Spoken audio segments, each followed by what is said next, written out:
Magnus Carlsen makes a huge blunder in this match against Richard Rapport.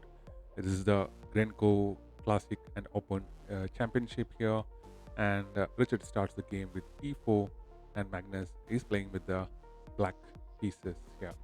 So Magnus pushes c6, and after which d4, d5, and e5 is pushed here. And this is the Caracan defense advanced variation. Bishop f5, h4, and this is the tall variation of the Caracan defense. Bishop d3, and the bishops are exchanged. Queen a5 checks, the pawn covers the check, and e6, and pawn push to a4 now. So this is the opening now, and this is the position right now on the board. So let's continue the game from here.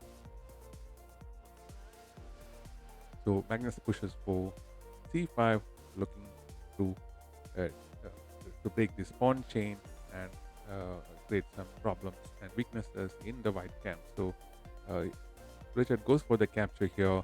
Here you can only capture with the queen here. Otherwise, if the bishop capture with the bishop, b4 is coming, and you will lose the bishop.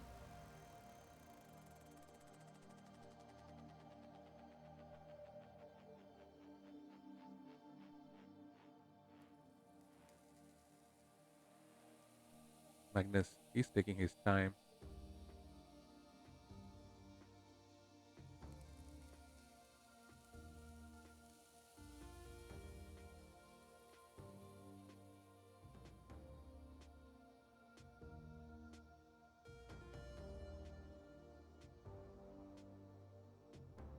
And he captures with the queen. The bishop capture is a blunder.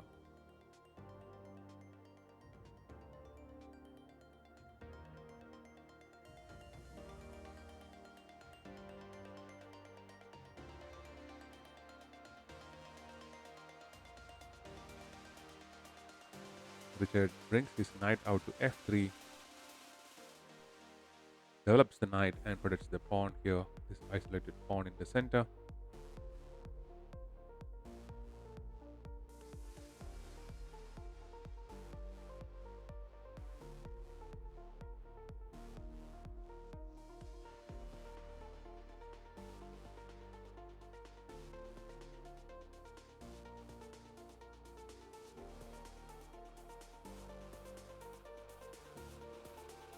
Brings his queen back to c7, and the position is equal after 10 moves now. So Richard is rated 2720 and Magnus 2830.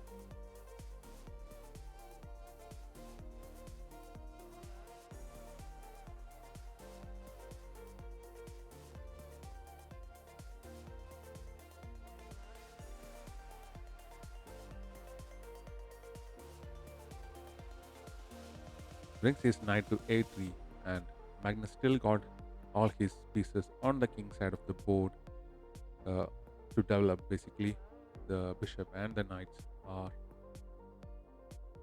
yet to be developed, and this bishop need to go out first because the square on f6 is not available for the knight. Otherwise, you'll have to develop to h6, and putting the knight on the rim is not a good idea quite early in this game. So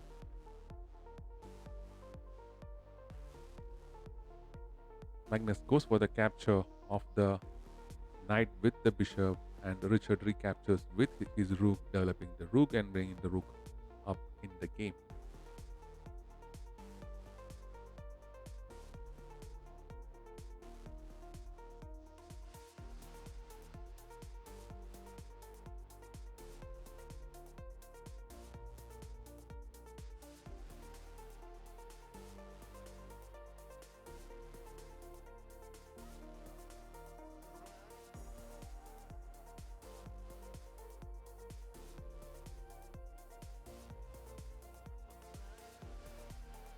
Developing one of these knights, yes, knight d7 by Magnus now. The king side is yet to be developed by Magnus. Both the players are uncastled as of now, so if they do castle, it will be quite a late castling in the game.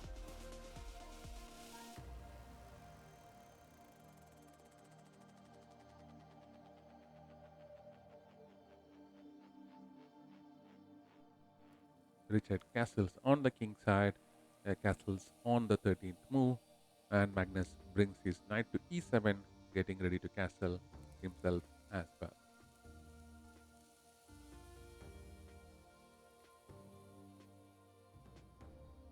The knight on e7 can later come in here to f5 and put pressure on the squares of white. So rook to e1 by Richard, giving in additional protection for this particular pawn in the center, and also developing his rook.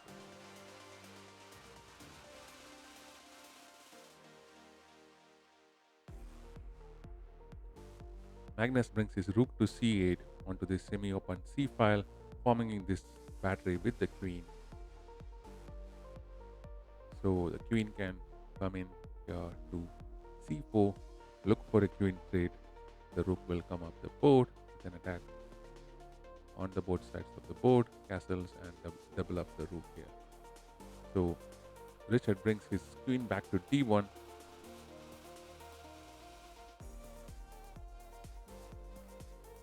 So is this particular attack on the pawn on h5, and if Magnus goes for castling, this pawn will be hanging and he will be forced to push the pawn here. So he can only castle on the king side. Now Magnus, he goes for the pawn push to a6, still uncastled. Magnus Carlsen, a6 prepares for the pushing of b5 and bishop to g5 by Richard now. So you cannot castle now. If you castle, this knight will be gone, so you got to move this knight immediately.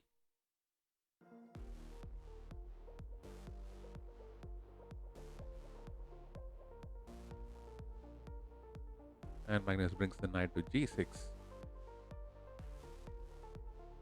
This bishop is hitting the back rank, but it's okay, you can castle on the king side.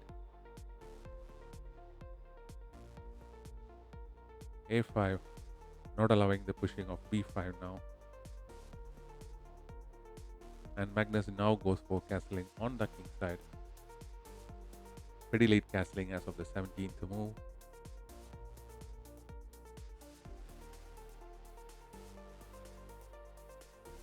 Rook a4, bringing the rook into a more active fourth rank.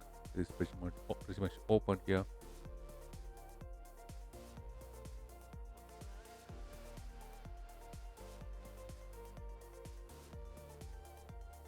So Magnus brings his rook to e8.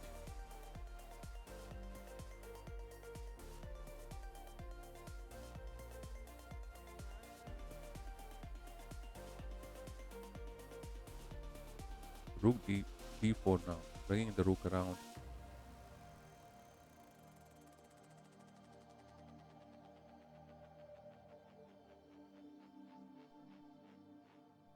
Magnus goes for the capture of the pawn on e5.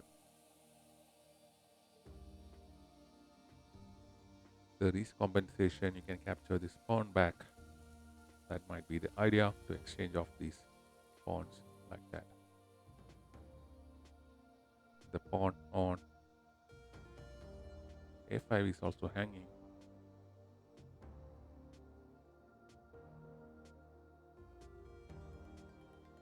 Knight captures the knight, and knight captures back, and the position is equal. And now the queen can just simply grab this pawn before Magnus pushes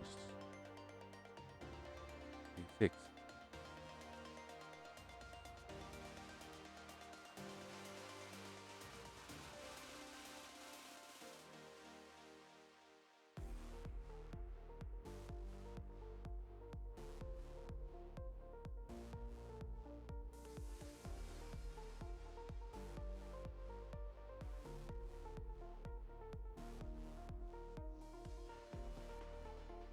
Bishop f4 wins the knight. Magnus pushes f6 immediately,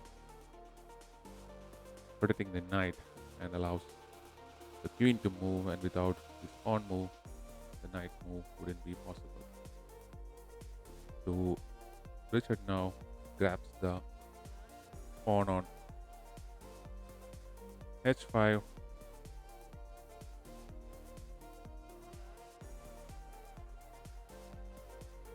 Magnus brings his queen to f7 looking for a queen trade. Will Richard go for it?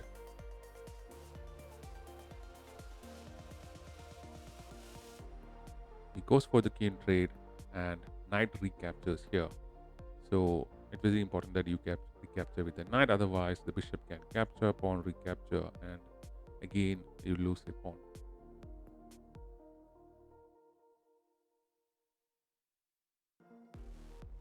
But Magnus's rooks are a little bit cramped on the back rank. Bishop h2, and even after 24 moves, it's still an equal position. Richard's rook are more active on the board, while Magnus's rook are not. King to h7.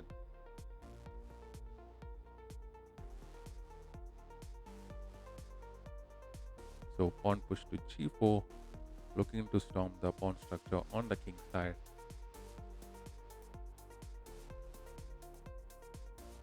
Magnus brings his knight to d8 now. So bishop d6 by Richard, attacking the rook. His rook was a little bit cramped because of the king and the knight here, so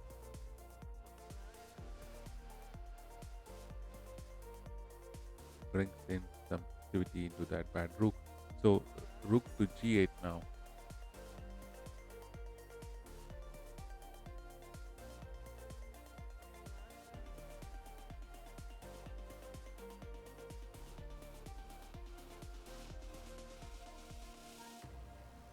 Rook to b4, attacking the pawn on b7, which is protected by the knight.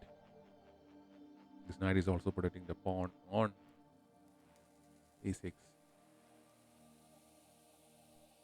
Magnus brings his knight up to c6, so if you capture the pawn like this, Magnus will recapture the pawn on a5.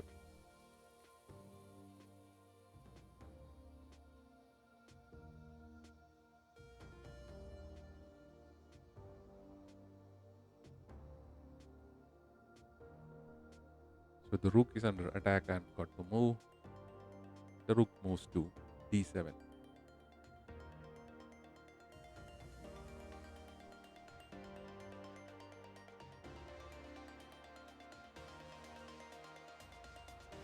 Brings knight to c4 into the outpost. Pawn push hits the knight to on b, or by b3.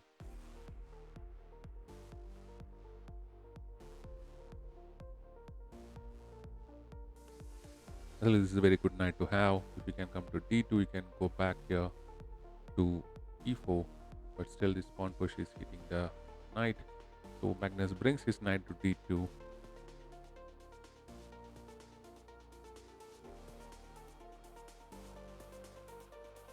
Rook attacks the knight.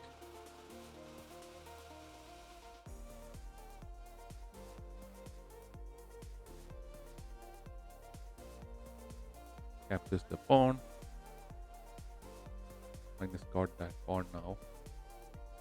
But Richard could just bring the rook and win this pawn back.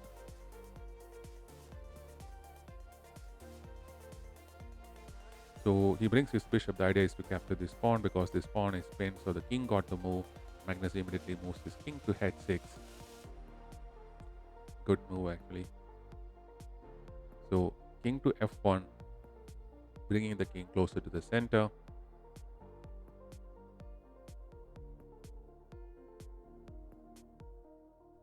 Pawn push to e5. This pawn was hanging because of the earlier bishop move.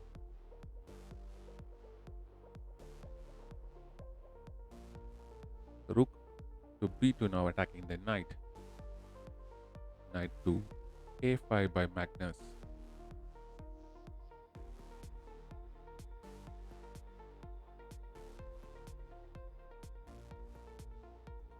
Brings the rook to b6.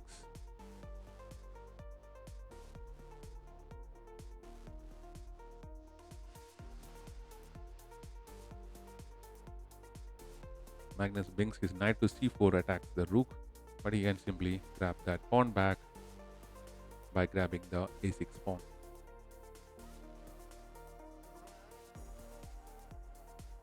So the position is still equal.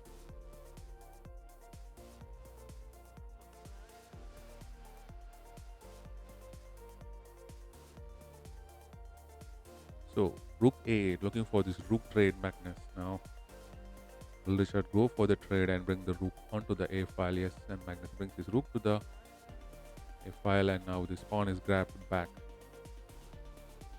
So rook to a2 now.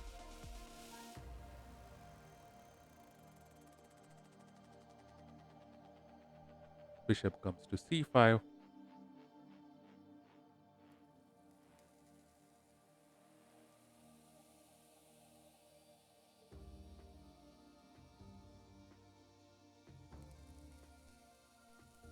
Magnus brings his rook to c2, attacks the pawn on c3 and rook d3.